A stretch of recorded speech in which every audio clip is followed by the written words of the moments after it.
Ngi chagun balabaya, ungadan balabaya.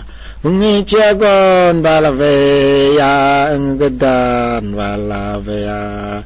Nunga gwagdeya nene bediya, ekmagayem wande buti nyo. Nunga gwagdeya nene bediya, ekmagayem wande buti inyom.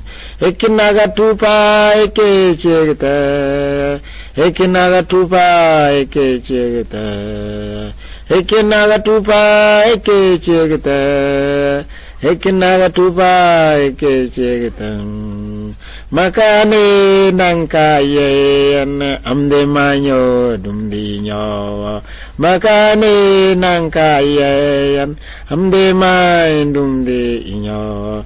Makanung bajik ya punia yuarde eke. Makanung bajik ya punia yuarde eke.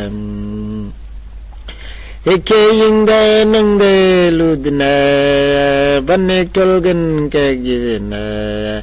Eke yingde nungde ludne banik tolgen kegine. Dalai kipungite je ganun ungan ya pusa.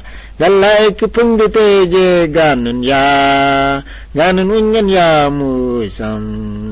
Ungi ciagon balabaya, ungi gudan balabaya. Ungi ciagon balabaya, ungi gudan balabaya. Ni unga gwagdeya nene bediya, ekimagayin bonde burti inyo. Ni unga gwagdeya nene bediya, ekimagayin bonde burti inyo. Ekinaga tupa neke chegta, ekinaga tupa eke chegta, ekinaga tupa eke chegta, ekinaga tupa eke chegta. Makane nangkayen amde main dumde inyawa. Makane nangkayen amde main dumde inyawa. Makanung bajik ya puane ya yuarde eke. Makanung bajik ya puane ya yuarde eke. Eke yingde nungde ludne banek tolgen ke yidne. Eke yingde nungde ludne banek tolgen ke yidne. Dalai kipungite je ganun ungan ya musa.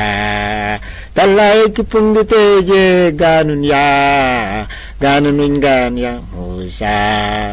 Dalai kipungite je ganun ungan ya musa.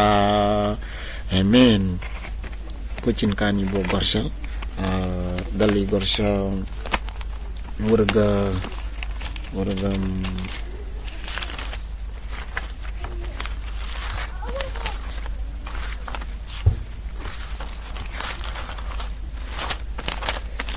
Pucin asa kani bo gorsa dali gorsa warga Amerikaya wala malaki Melikaya arba fawaid